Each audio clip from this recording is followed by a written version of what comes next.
ازيكم عاملين ايه؟ وصفتي النهارده بنعملها من قشر الاستفندي.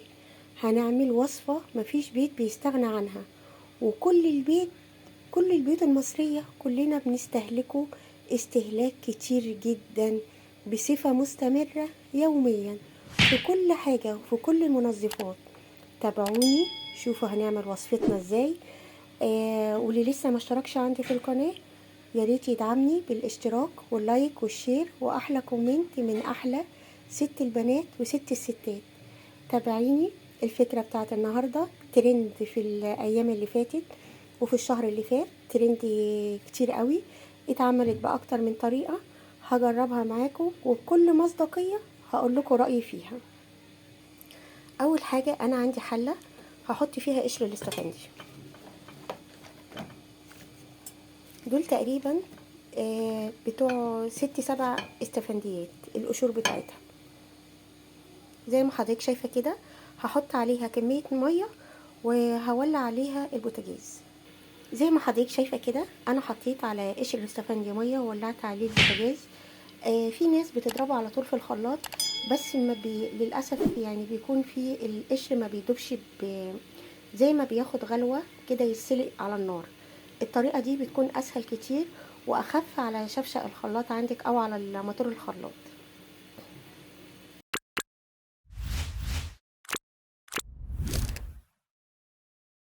قشر الاستفندي بيغلي.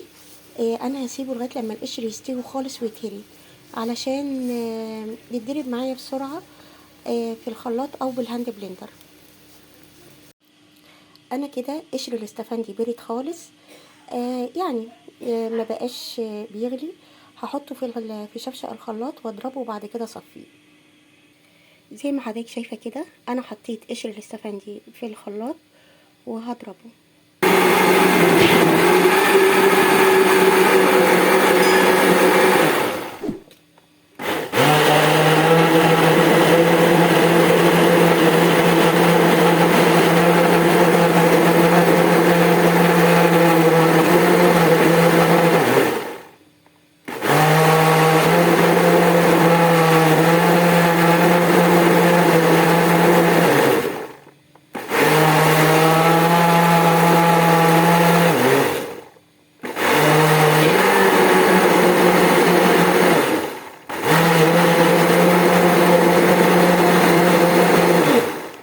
زي ما حضرتك شايفه كده انا ضربته كويس قوي. زي ما حضرتك شايفه بقى كريمي. طبعا عمليه سلق قشر الاستفندي بتسهل عليكي عمليه ضربه في الخلاط. بتخليه اسهل ما لو انك حطيتي القشر كده. اولا بياخد وقت وما بيبقاش كريمي زي ما حضرتك شايفه، وبرده مش كويس على موتور الخلاط او حتى الهاند بلندر. زي ما حضرتك شايفه كده كريمي خالص حتى مش محتاج يتصفى. ده شكله حضرتك بعد ما اتضرب، والله بدون مبالغة الريحة والكاميرا ظلمة اللون خالص. برضه هضيف عليه المية اللي هي كنت سلقة فيها قشر الاستفندي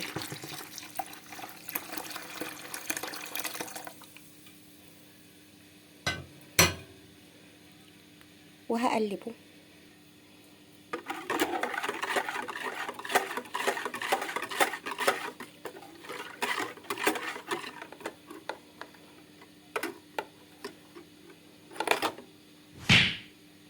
بص حبيبتي، بالنسبة للإضافات أنا هعززه بنص كوباية سكر وكوباية تانية فيها ربع بيكربونات صوديوم، وهحط عليها خل. زي ما حضرتك شايفة كده لما حطيت الخل مع الكربوناتو اتفاعلوا مع بعض وعملوا الرغوة دي.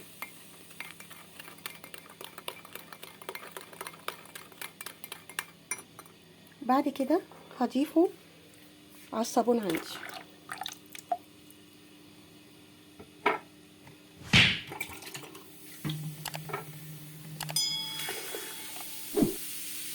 وبعد كده برضو هضيف نص كوباية السكر. بعد كده هقلب الكلام ده كويس قوي مع بعض.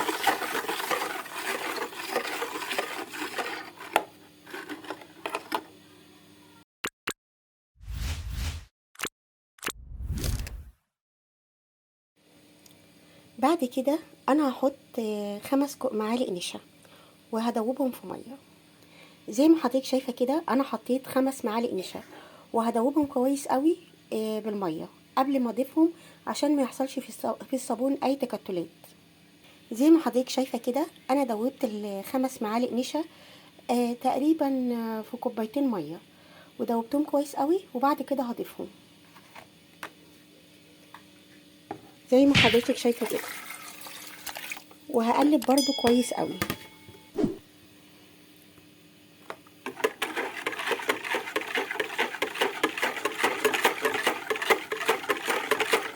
انا ما رضيتش احط اي بطاس، انا كنت جايبه فعلا بطاس، بس انا من الناس اللي عندها حساسيه جدا في البطاس مع الصابون.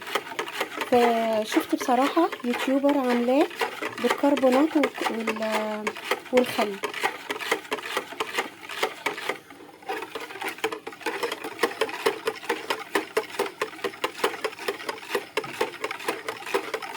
عايزه اقولك لونه جميل قوي وريحته نفاذه جدا، وزي ما حضرتك شايفه. بس انا شفت فيديوهات في ناس حطت القشر وضربته عادي من غير ما تسلقه، وشفت بصراحه يوتيوبر تاني سلقته. الفكره بتاعت سلق قشر الاستفندي بتسهل عليكي كتير قوي في التقليب وفي ذوبان القشر وانتي بتضربيه، وبيكون نتيجته احسن كتير. بعد كده هحط عليه اللي هي الخميره، اللي هي كيلو صابون سايل، اي نوع من عندي، اي صبانه. زي ما حضرتك شايفه كده ده كيس صابون من اي صبانه، ده كيلو او لتر بالظبط. زي ما بتعملي زبادي وبتجيبي كوبايه زبادي اللي هي بتبقى الخميره بتاعت الزبادي اللي انت بتعمليه في البيت. وبعد كده هتقلبي كل المكونات تاني مع بعض، وهتقلبي برضو تاني كويس قوي.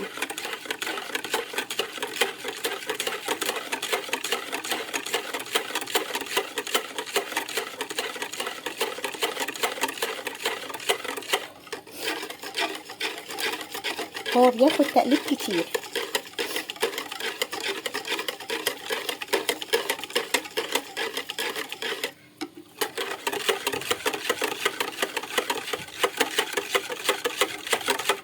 وابتدى يتقل معايا،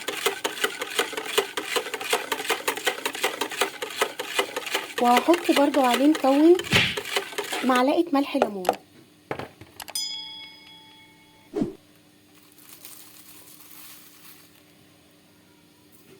دي معلقه شاي ملح ليمون، وبرضو هقلب كويس قوي.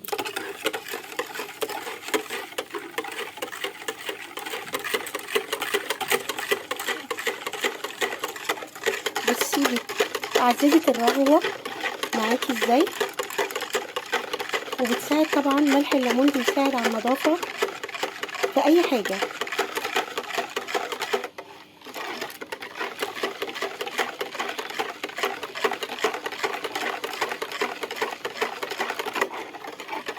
الطبق اللي معايا ده بياخد تقريبا 10 لتر من الميه. والله زي ما حضرتك شايفه اللهم بارك، الرغوه حكايه. وطبعا ملح الليمون بيعزز الرغوه، بس انا حطيت معلقتين ملح ليمون، معلقتين شاي من ملح الليمون.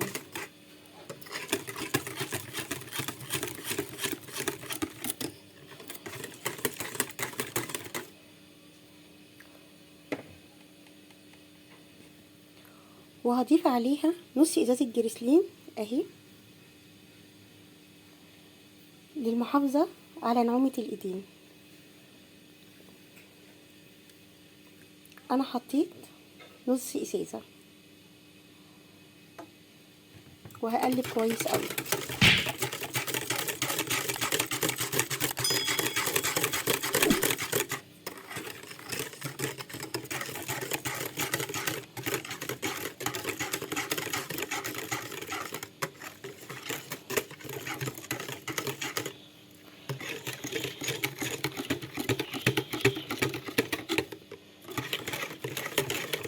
اهم حاجه في الصابون ده انك تقلبي فيه كتير قوي.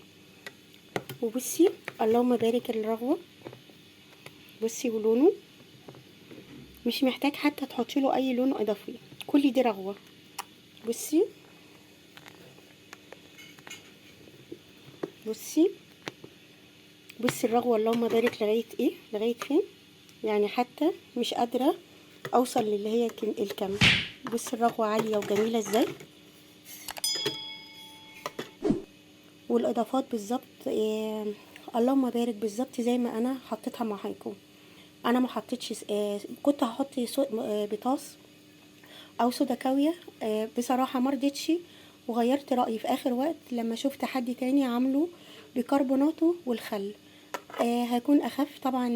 انا حطيت جريسلين، او ممكن حضرتك لو مش عندك جريسلين تحطي زيت اللي هو بتاع الاطفال اللي هو جونسون، وحضرتك تقدري تتحكمي في الكثافه بتاعته زي ما انت عايزه. بس والله اللهم بارك زي ما حضرتك شايفه كده الرغوه بتاعته. بصي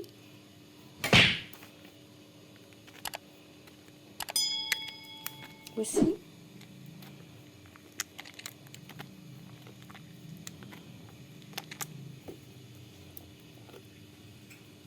هسيبه ساعتين وارجع تاني لحضرتك.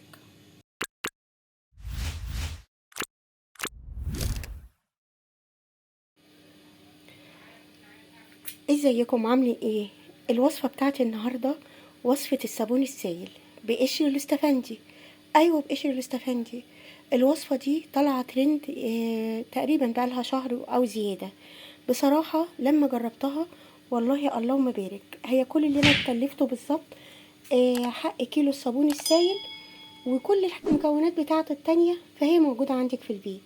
تابعيني في الفيديو بتاعي النهاردة.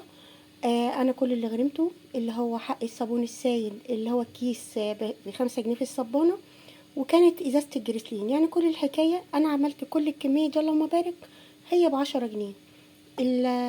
الطبق ده عندي بياخد اللهم بارك 10 كيلو.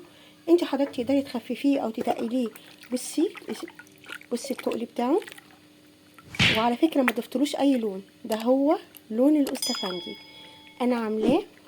تابعيني في الفيديو هيعجبك قوي.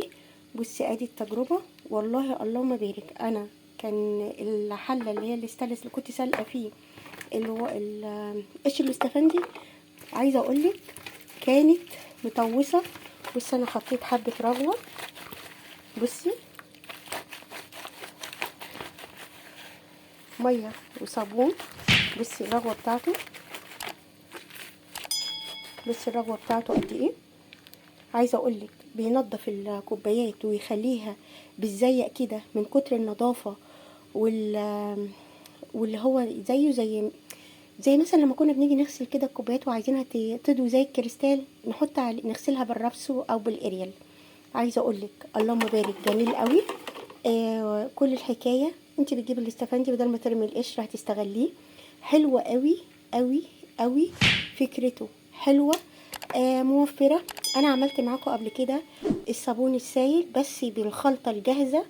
المره دي كل المكونات تقريبا من البيت، وطبعا كل ما انت هتسيبيه هيتقل. وبصي وبصي لونه وبصي رغوته.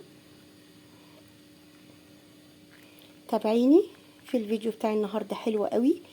ومعاه وبرده فيديو تاني هعمل لك الاريال الاوتوماتيك اللي انت بتستخدميه، ازاي نحول الاريال العادي لاريال اوتوماتيك. تابعيني في الفيديو الجاي باذن الله. لو عجبتك وصفتي النهارده ادعميني باللايك والشير وسكرايب، وتابعيني على صفحتي على الفيسبوك وعلى قناتي على اليوتيوب باحلى كومنت واحلى لايك من احلى ست الستات وست البنات. ولو في اي تعليق اكتبي لي في الكومنتات سواء بالايجابي او بالسلبي. اتشرف بيكم وليكم ونرتقي دايما للافضل. دي كانت وصفتي النهارده، وصفه الصابون الموفر. طبعا ما فيش حد في الدنيا ما بنستخدمش، احنا كلنا بنستهلك الصابون السائل، واكتر حاجه احنا بنستهلكها. الوصفه بكل مصداقيه وانا جربتها، انا شفتها وتجربتي معاها. وصفه حلوه مش وحشه. كل مكوناتها عندنا، فليه لا لو جربناها. تابعيني مطبخ دودو.